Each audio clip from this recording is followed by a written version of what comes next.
Hola, ¿qué tal? Soy el doctor Adrián Israel Ramírez Mendoza y el día de hoy vamos a hablar acerca del diagnóstico prenatal orientado hacia lo que es el ultrasonido del primer trimestre. En medicina materno-fetal nos dedicamos, entre otras actividades, a la detección de defectos o anomalías congénitas. Dentro de las causas de estas anomalías, las más frecuentes son las cromosómicas, como el síndrome de Down, pero puede ser que propiamente el problema esté en un gen, que la mamá haya estado expuesta a alguna sustancia, algún medicamento, alguna enfermedad materna no detectada, no tratada o maltratada, múltiples factores que todo eso se junte, más la edad de la paciente más de 35 años, son causas poligénicas y causas desconocidas. La paciente tiene 20 años, no toma, no fuma, no hay ningún antecedente, no hay ningún factor de riesgo y el bebé nace con un problema. La importancia radica en que está descrito que toda mujer en edad reproductiva entre los 15 y los 45 años tiene un riesgo del 3 al 5% de que su bebé pueda nacer con alguna anomalía. Desde una anomalía menor, algo estético, algo funcional, un dedito de más, una oreja más chiquita, un labio leporino, hasta una anomalía mayor, un problema de su cerebro, de su corazón, que pudiera ser incompatible con la vida. Ese es el riesgo por el hecho de ser un ser humano. En México, las alteraciones cromosómicas son la segunda causa de muerte infantil y de discapacidad, y la Organización Mundial de la Salud también nos habla de ese riesgo de anomalías congénitas del 3 al 5% como causa de muerte en niños menores de 5 años a nivel mundial. Por lo tanto, este tipo de pruebas tienen una gran relevancia y se les denomina diagnóstico prenatal. Son las pruebas que hacemos in útero con el fin de detectar defectos o anomalías congénitas. Hablando de lo que es síndrome de Down, detectamos riesgos. Por ultrasonido, nadie le puede decir que su bebé tiene síndrome de Down. Detectas a los bebés que por sus características sugiere tener alto riesgo de tener esa condición, y a esos bebés se les ofrece una prueba diagnóstica. Esta sí le va a decir tiene o no tiene el bebé el problema. La cuestión con esos estudios es que son pruebas invasivas.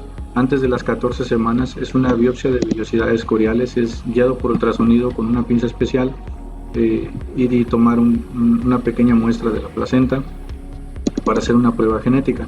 Y después de la semana 15 se llama amniocentesis, es una punción del vientre materno con una aguja muy fina guiada por ultrasonido para extraer el líquido y hacer una prueba genética.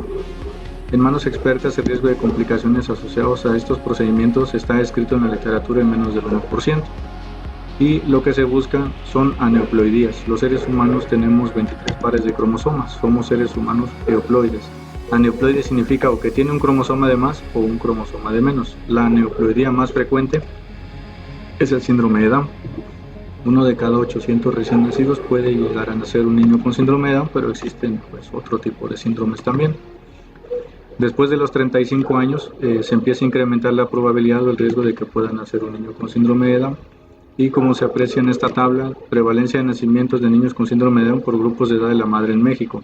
Después de los 35 años se incrementa sustancialmente el riesgo, pero ¿qué pasa entre los 15 y los 30? Pues también hay riesgo de síndrome de Down. Invariablemente el riesgo es mucho menor comparado con las pacientes de mayor de 35 años, pero tampoco es del 0%. Por lo tanto, con esta gráfica se evidencia que todas las mujeres, por el hecho de estar embarazadas, de ser un ser humano, están expuestas a un riesgo de que su bebé pueda nacer con alguna anomalía o síndrome de Down, perdón, y por lo tanto este tipo de pruebas deben ser ofrecidas a todas las pacientes. En Guerrero pues también contamos con síndrome de Down, es una condición del ser humano, y estos procesos del diagnóstico prenatal consisten en 3 pasos: detectar de la población general haciendo los estudios pertinentes a los bebés que resultan con alto riesgo de poder tener una cromosomopatía o un síndrome, darles el asesoramiento a las parejas o a las madres de estos bebés y ofrecerles la prueba diagnóstica, que hablamos de lo que son las pruebas invasivas, para poder confirmar o descartar esta sospecha. Y tamizaje pues se refiere a detección. Entonces, en estos estudios hay detección de anomalías estructurales o malformaciones, detección de riesgo de preeclampsia, que es la presión alta en el embarazo más proteínas en la orina. Es un síndrome muy heterogéneo, muy agresivo, que es de las primeras causas de mortalidad materna en México y en el mundo. Tamizaje para parto prematuro midiendo el cuello uterino y el tamizaje de las aneuploidías, que es el principal objetivo del estudio del 12-14. Y a todo esto se le denomina tamiz genético prenatal. Existen marcadores por ultrasonido y marcadores en sangre materna. El mejor momento para búsqueda de riesgo de síndrome de Down es con el test del primer trimestre, entre la semana 11 a 13.6. Es el de primera elección porque su tasa de detección para búsqueda de trisomía 21 síndrome de Down es de más del 90%. y falsos positivos de menos del 5%. ¿Qué es lo que pasa?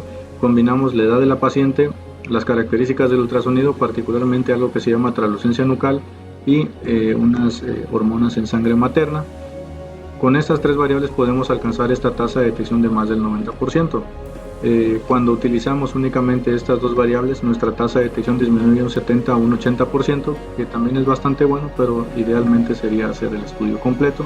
Estas son las dos hormonas que se buscan, las denominamos papa y beta. Se toman también en sangre de mamá y tienen ciertos comportamientos en los patrones de los síndromes, como el síndrome de Down. Y en el ultrasonido lo que hacemos es revisar una estructura en el bebé que se llama translucencia nucal. Es un espacio lleno de líquido que está en la nuca de los bebés, todos los bebés la tienen, es normal.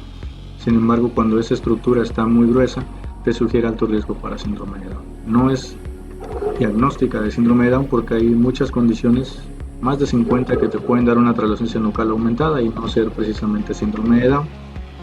Existen otros marcadores como la ausencia del hueso de la nariz, pues aquí el hueso nasal está presente, y existen otros dos marcadores que ahorita voy a comentar. Es necesario que el bebé deba medir entre 45 y 84 milímetros en la distancia de la longitud cefalocaudal.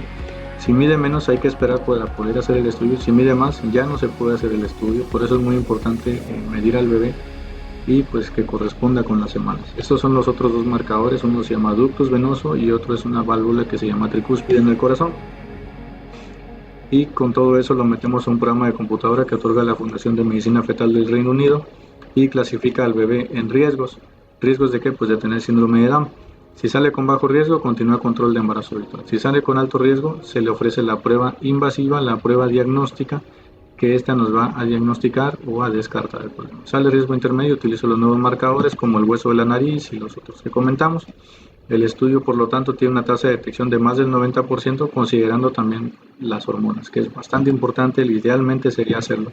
Y otro de los objetivos es un estudio anatómico temprano para descartar ciertas malformaciones o anomalías de expresión temprana que ya pudiéramos detectar. Es el mejor momento para calcular la edad gestacional y, de acuerdo al protocolo establecido por este artículo, siguiendo esta serie de cortes podemos ir descartando anomalías que ya pueden ser detectables a estas semanas, como por ejemplo un problema de anencefalia, que no se forme bien el cráneo, el cerebro del bebé, un problema de defectos de pared abdominal, que los intestinos del bebé estén de fuera, que tenga una vejiga muy amplia el bebé, que le falte alguna extremidad. Son anomalías más gruesas, anomalías mayores podrían ser detectadas a este nivel, y anomalías de la cara también. Y pues el resultado pues es que, acompañando a la mujer embarazada en esta carrera de los 9 meses, pues lograr llevarla a una meta, a un puerto seguro en la medida de lo posible. Existen muchas alteraciones que a veces pues llegan a ser incompatibles con la vida y pues no siempre se logra obtener un buen resultado. Sin embargo, pues con una detección temprana pues se puede asegurar un mejor resultado, mejorar en ocasiones el pronóstico para el bebé, incluso medidas intervencionistas para poder mejorar también el pronóstico, incluso terapéuticas. Y en lo que es la detección de preeclampsia, pues también estrategias preventivas como la administración de aspirina en las pacientes que resultan con alto riesgo de preeclampsia. Y pues por su atención, muchas gracias.